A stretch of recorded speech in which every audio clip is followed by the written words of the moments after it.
il y a une expression en Amérique, que je vais très mal dire avec mon accent, qui est « virtue signaling ». Donc ça, c'est, en traduction française, la vertu ostentatoire.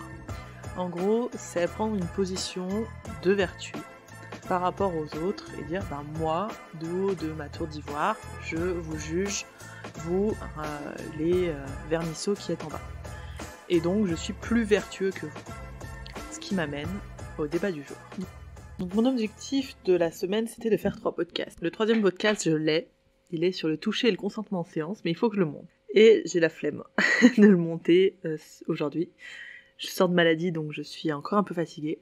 Fort heureusement, l'actualité, les réseaux sociaux nous permettent de trouver un nouveau sujet qui en plus ressemble un petit peu à toucher et consentement. Donc, puisque tout le monde donne son avis, je me suis dit, allez, moi aussi, je vais donner mon avis, my 2 cents, comme disent les Américains. Et on va parler de Mesmer. Donc Mesmer est-il ou pas le meilleur représentant francophone de l'hypnose, ou est-ce que c'est un vil garnement qui pourrit l'image de l'hypnose? Remettons un petit peu le contexte. Nous avons une émission de télé, une émission qui a visiblement regroupé avec 4 millions de téléspectateurs, qui s'appelle Quelle époque, qui est présentée par Léa Salamé, et dans lequel il y a plein d'invités fins. Donc après 3 ou 4 invités, genre Valérie Lemercier, Florent Pagny, on a Mesmer qui arrive pour présenter son nouveau spectacle et donc faire comme d'habitude une petite démo, un petit aperçu de ce que peut être l'hypnose de spectacle pour donner envie de venir voir ton spectacle. La démo se passe comme suit, il fait les doigts collés en fait à tout le public. Léa Salamé annonce direct que en régie ils le font aussi et donc tout le monde teste les doigts collés. Une fois qu'il a fait ça, Léa Salamé dit que quelqu'un lui dit en régie qu'un gars n'arrive pas à décoller ses doigts, le rédac chef, je crois. Donc, il décide d'amener le rédac chef sur le plateau et on le suit donc avec une caméra. Je vous invite vraiment à aller regarder les images et ça on y reviendra parce qu'il y a eu énormément de partages d'un post Facebook et je me demande combien de personnes ont regardé les images. Donc, on le suit avec une caméra, on peut voir qu'il y a de l'émotion. Laquelle exactement? Moi j'ai tendance à dire un peu d'anxiété, mais en vrai j'en sais rien du tout puisqu'il y a tellement de paramètres qui pourraient être pris en compte que voilà. Donc on peut voir qu'il y a de l'émotion, il arrive, Mesmer lui laisse sa place et il devient entre guillemets le cobaye de l'émission pour pas très longtemps puisque la séquence dure vraiment 5 minutes. Et donc dans cette séquence on le voit, il a toujours les doigts collés, on voit qu'il est pas hyper, il est pas à l'aise, ou en tout cas il y a une émotion. Mesmer donc lui fait le fameux d'or, donc il a approfondi on va dire son induction, et ensuite il lui fait un phénomène hypnotique où il l'empêche de parler, c'est-à-dire qu'il peut il peut ouvrir la bouche mais il y a la voix qui ne sort pas. Donc après les gens autour du plateau donc lui posent des questions à la con, comment ça s'est passé, machin patin, pour pouvoir le faire parler, pour bien vérifier qu'il n'arrive pas à parler, l'autre n'arrive pas à parler, il y a toujours de l'émotion. Mesmer a validé avant qu'il avait le cœur qui battait et tout. Ensuite, fin du délire. Retour, comme d'hab, les retours de Mesmer, c'est à l'arrache, mais bon, voilà, c'est Mesmer. Et donc après, il l'interroge sur comment ça s'est passé pour lui, etc. Et Mesmer dit une chose intéressante, il dit qu'il y a de l'émotion, machin, donc il l'a bien noté. Et il dit, je crois que c'est pas mot pour mot, mais il n'y a pas toujours de l'angoisse comme ça, ou il n'y a pas toujours de l'anxiété comme ça. Pour dire aux gens, ça se passe pas toujours comme ça, quoi. Donc, ça a bien été noté que le mec était pas au mieux de sa forme. Il dit qu'il a chaud, voilà. Bon. Je vous invite à regarder la séquence, à essayer de regarder la séquence de façon un peu méta, on va dire. Puisque quand on part avec des biais de confirmation incroyables du genre, moi j'aime pas l'hypnose de spectacle, ou j'aime pas Mesmer, ou à la Kevin, n'importe quoi. J'étais sur la page de Kevin Finel pour relire le post, c'est pour ça.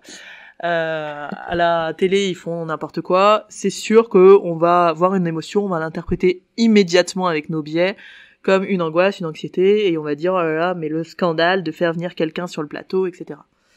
Donc, à partir de ce moment-là, il y a donc Kevin Finel qui fait un post qui est repartagé 1300 fois, à l'heure d'aujourd'hui, donc 25 novembre, 13h05, le post a été repartagé 1300 fois, 2200 j'aime pas, etc., 357 commentaires, bref, c'est un post qui fait parler de lui, qui est beaucoup repartagé, et donc dans ce post, il est écrit, vous irez le voir si vous intéresse, il est sur sa page Facebook, qu'on est sur le, entre guillemets, le pire de l'hypnose, avec prise de pouvoir, soumission d'un individu aux suggestions de l'hypno, les gens qui en rient, etc., etc., et que donc on peut créer du traumatisme là-dedans, que ce soit dans les gens qui regardent, les gens qui, voilà. Bon, allez voir le post, il est bien écrit comme d'habitude, et il indique donc que l'hypnose qui est une pratique qui aide, soulage, libère, qui peut être une expérience magique, et que l'Arche continuera ce travail dans ce sens, mais qu'il faudra bosser plus pour aller contre ce que peut créer Mesmer. Voilà. À ce moment-là, d'autres personnes se mettent contre Kevin, puisque de toute façon c'est le jeu des réseaux, et qu'en plus il y a un passif entre les gens, notamment ceux qui ont bossé dans les mêmes écoles, il y a des passifs, il y a des comptes à régler parfois, et puis des fois c'est pas une question de compte à régler, c'est juste une question de mais est-ce que ce que Kevin dit, dans le fait de dire que c'est le pire de l'hypnose, est-ce que c'est ça vraiment le pire de l'hypnose? Je ne suis pas sûre. Donc il y a des gens, par exemple Jordan, qui dit bah non, pour moi c'est pas ça le pire de l'hypnose, et allez voir aussi sur son groupe, d'ailleurs un super groupe hypnose CHN, si vous y êtes pas dessus, ce qui m'étonnerait, allez voir, il y a vraiment beaucoup de vidéos, il y a beaucoup d'infos, et un post du coup en contre, ce qui est bien puisqu'il nous faut souvent, c'est toujours intéressant d'entendre plusieurs avis d'un son de cloche. Je trouve que c'est dommage d'en avoir qu'un seul et de repartager le post en continu sans vraiment y réfléchir, et donc de reprendre les mots et de se dire bon, est-ce qu'on là on a le pire de l'hypnose? Je suis pas sûre qu'on ait le pire de l'hypnose là. Personnellement, moi j'ai vu pire.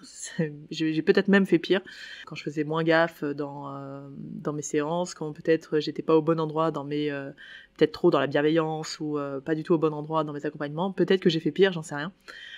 Donc déjà, on peut se poser la question de est-ce que c'est vrai, est-ce que c'est faux, est-ce que donc en gros est-ce que c'est mis en scène? Alors il y a plusieurs faux possibles, donc c'est-à-dire que peut-être qu'ils savent très bien que le rédac chef est hyper suggestible, qu'il a été induit en avance, et que du coup il sait qu'il passera à la télé, que oui il y a une transe, il n'y a pas de problème avec ça, mais que voilà, tout est prévu d'avance. À la télé ils ont quand même tendance à bien cadrer les choses et à bien les prévoir. Moi c'était un truc, je connais quelqu'un qui bosse sur le Burger Quiz et qui me disait que tout était préparé, les blagues étaient préparées d'avance, enfin... Voilà, tout était hyper cadré, hyper contrôlé. J'étais trop déçue quand j'ai appris ça. Je suis désolée si ça vous déçoit aussi. Donc, potentiellement, on est à la télé. Potentiellement, c'est tout à fait préparé. Surtout quand Léa Salamé, dès le départ, nous indique qu'à la régie, ils le font aussi. Ça aide bien pour dire, bah tiens, à la régie, il y a quelqu'un qui est resté les doigts collés. C'est fou quand même. Ça peut être complètement mis en scène. Je pense pas que ce soit du fake, c'est-à-dire que le mec, je pense qu'il a vraiment les doigts collés. Moi, j'y crois pas à ce truc c'est un compère par exemple et il fait semblant d'avoir les doigts collés ou il fait semblant d'avoir une émotion. Je pense que pour le coup il y a une vraie émotion, laquelle c'est, je vais pas me risquer à faire une analyse comme ça. La première idée qui moi m'est venue c'est l'anxiété, angoisse, pas bien, peur, mais pour le coup je fais vraiment attention à cet avis là parce que j'ai déjà un avis assez négatif sur Mesmer ayant vu un de ses spectacles et ayant détesté le spectacle, donc je fais gaffe quand même à mon avis pour le coup.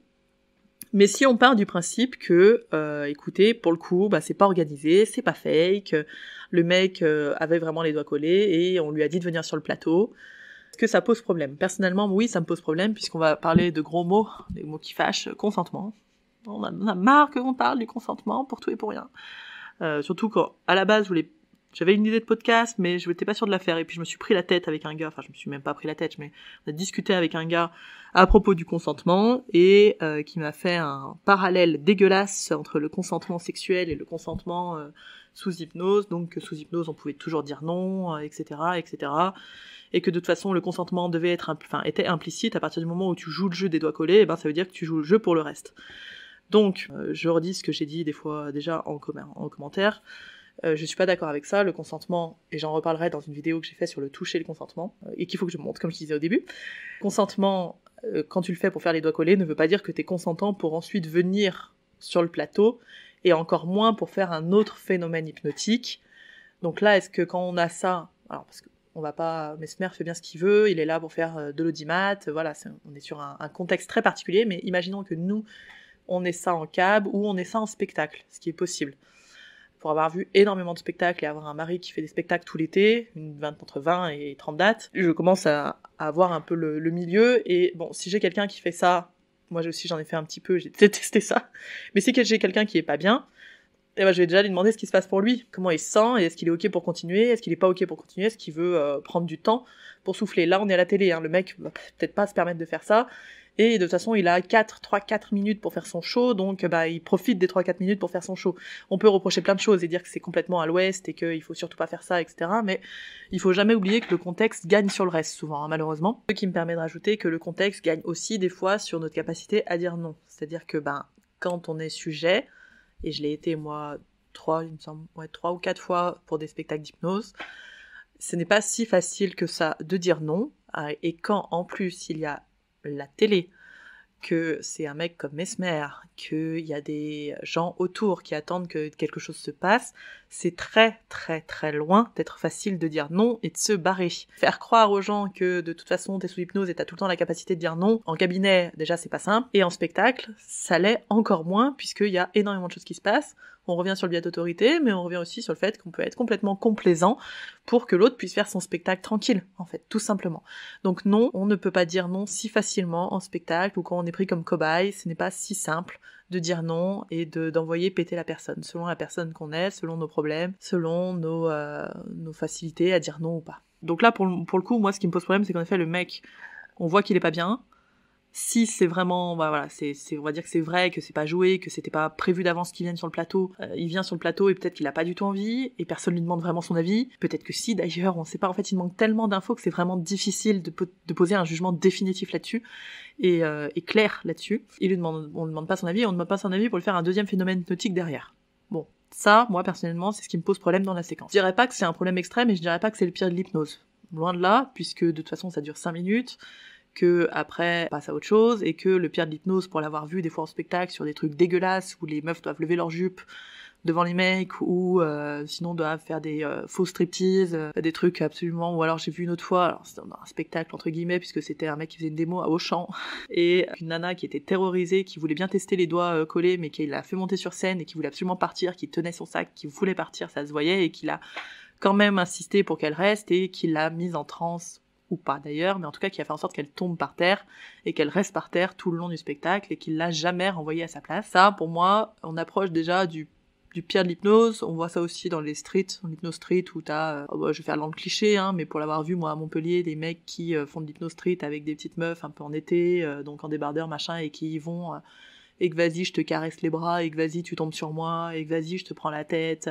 viens coucher à moitié sur moi, et que quand on avait fait rigoler parce qu'on avait envoyé François du coup en cobaye avec ces gens qui faisaient de la street et qu'on regardait de loin, et bah bizarrement avec François il y avait beaucoup moins de caresses. Je comprends pas. Moi j'aurais renversé les choses, mais bon. Et je m'en veux beaucoup à l'époque de pas avoir eu le courage de dire mais qu'est-ce que c'est que ce bordel. Bref, passons. On a tous fait des conneries, on en fera tous, mais le pire de l'hypnose sur cette séquence-là, personnellement, je trouve pas. Je pense qu'en effet, il y a des fois pire en cabinet, mais pour le coup, c'est un autre sujet, donc on peut amener le débat sur le cabinet et la thérapie, mais on part sur complètement un autre sujet que l'hypnose de spectacle, et l'hypnose donc qui est la plus visuelle pour les gens et qui touche le plus de personnes. Et je trouve que amener un autre débat dans un débat, ça devient un peu compliqué. Finalement, au bout d'un moment, mieux vaut faire 2 débats séparés. Est-ce que Mesmer est le pire hypno de tous, et doit-on le brûler, hurler haut et fort que c'est une merde ? Bah je pense pas, même si, comme je vous disais, personnellement, j'ai pas du tout fait son spectacle, mais vraiment pas. Il y a des choses dans son... Alors pas celui-là, je l'ai pas vu, mais dans le dernier ou l'avant-dernier, on m'avait offert des places, que j'ai pas du tout aimé, notamment un moment où il fait tomber d'avion. Il y a un crash d'avion, donc les gens sont en parachute, il y en a un, son parachute s'ouvre pas, il tombe par terre, il perd une jambe. Il y a une infirmière sur la scène qui est aussi dans les cobayes et qui... doit prendre la jambe d'un mec valide, qui doit prendre la jambe, la recoudre sur l'autre. Donc on a une infirmière qui doit coudre une jambe, qui coud la mauvaise jambe, donc il y en a un qui se retrouve avec 2 jambes gauches qui tournent en rond, et un autre qui a dû donner sa jambe à quelqu'un qui avait perdu une jambe. Un bordel monumental, des cris dans tous les sens. Enfin, vraiment, moi dans ces moments-là, je me demande l'intérêt du bordel, l'éthique du bordel, la déontologie, mais quand je vois que c'est dans un zénith de je ne sais combien de personnes à Saint-Étienne et que tout le monde rigole, ou presque, en tout cas, que la grande majorité des gens rigolent, des jeux et du cirque, quoi. Les gens veulent ça, veulent du spectacle, veulent de l'émotion, veulent du dégueulasse. Donc, à force de fréquenter François, moi qui étais quand même très très très sur c'est de la merde, et je le suis toujours, hein, c'est une honte, etc., je me rends aussi compte qu'il y a d'autres choses qui rentrent en compte dans un spectacle. C'est qu'il y a un public, et que le public demande quelque chose, et qu'à un moment, il faut arriver à conjuguer notre propre éthique, notre propre déontologie avec la demande du public, ce qui est pas le truc le plus simple du monde non plus, en tout cas ça n'a pas l'air d'être le plus simple du monde, et je suis assez admirative de ceux qui arrivent, déjà de ceux qui prennent le risque de faire les spectacles, d'en prendre plein les dents parce que c'est quand même les gens les plus visibles, et puis c'est aussi ceux qui font le plus connaître l'hypnose. Donc associer Mesmer à toute l'hypnose de spectacle en disant que l'hypnose, parce que je l'ai vu dans des commentaires, l'hypnose de spectacle de toute façon c'est de la merde, la street c'est de la merde, etc. Alors là pour le coup je suis vraiment complètement pas d'accord. C'est quand même eux qui font notre pub, hein. Le plus gros de la pub c'est eux, l'autre plus gros de la pub sur la thérapie et compagnie c'est Kevin Finel. qu'on soit d'accord, pas d'accord, qu'on aime le personnage ou qu'on n'aime pas le personnage, c'est quand même Mesmer et Kevin Finel, pour l'instant, 2 grosses personnes qui nous font connaître. Alors après, il y a d'autres gens comme Haim H aussi, qui sur TikTok fait énormément de street. 2 grands que je viens de citer, c'est ceux qui regroupent le plus de gens, et d'ailleurs on le voit tout simplement dans le nombre de partages qu'il y a entre partager l'émission ou partager le post de Kevin. Ce sont les gens les plus écoutés actuellement. À tort ou à raison, ça, c'est pas moi qui vais le dire. Donc, est-ce que l'hypnose de spectacle, c'est de la merde? Non. Les techniques de spectacle en cabinet sont absolument géniales à utiliser, que ce soit les phénomènes hypnotiques, que ce soit les inductions, les approfondissements, c'est top à utiliser. Des fois, c'est ce que les gens attendent. Ils en ont besoin pour vivre une transe qu'ils veulent vivre. Donc, ce sont des super techniques. J'ai pas envie qu'on confonde les deux. Le spectacle de Mesmer que j'avais vu était une grosse daube, mais les gens avaient l'air complètement ravis en sortant. Alors, dans la salle, j'imagine bien qu'il y en a qui étaient pas bien, certains qui ont pu être traumatisés, certains qui ont pu être vraiment mal à l'aise sur scène, etc. Notamment, je me rappelle, à un moment, il fait une réinduction en tirant sur les gens avec un faux pistolet. Et à la dernière personne, il donne le pistolet en disant « tire-toi dans la tête ». Ça, je trouve que c'est d'une bêtise incroyable. On sait pas ce qu'on vient réanimer en termes de trauma, etc. Mais en fait, dans tout ce qu'on fait, on sait pas ce qu'on va venir réanimer quand on fait du spectacle. Tu peux rapidement retomber sur un os et tu peux bien mettre tous les fusibles et toutes les barrières du monde. Des fois, tu vas te viander. Je suis pas sûre que, en termes de barrières et de fusibles, d'éthique et compagnie, Mesmer fasse vraiment gaffe. Mais ça, pour le coup, je le connais pas et j'ai pas vraiment suivi ce qu'il dit. Pas complètement fait une grosse recherche sur le personnage, donc je me risquerais pas à faire des jugements à l'emporte-pièce. Et juste, donc, attention à ne pas tout mélanger.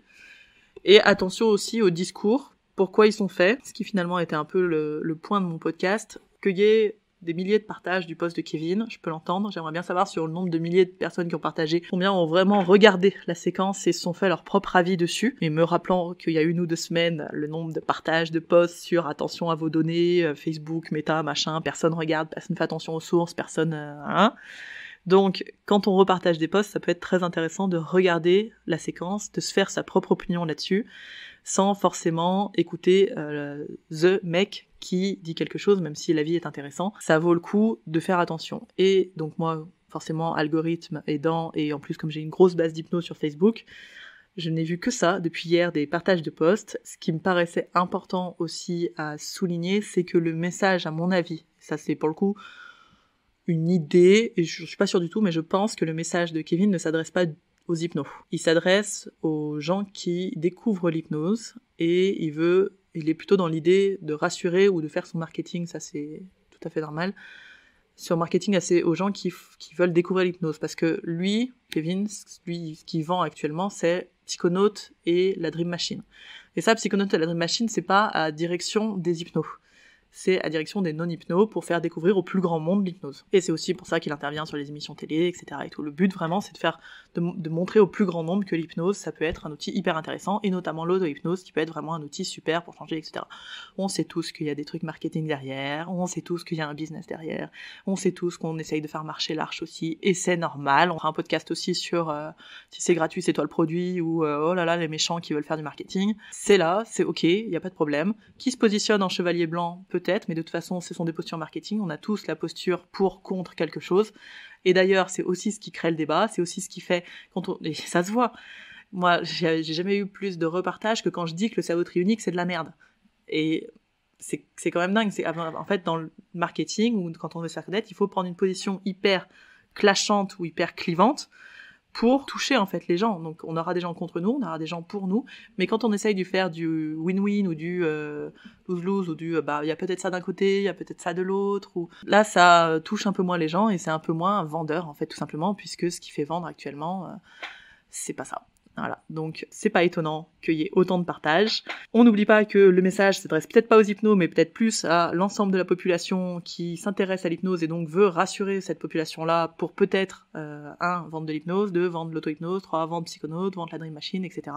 Et je vous invite avant de republier des choses, à vous faire, votre propre avis là-dessus. Et à prendre en compte aussi les contextes qui sont la télé, etc., etc. Voilà pour My 2 cents.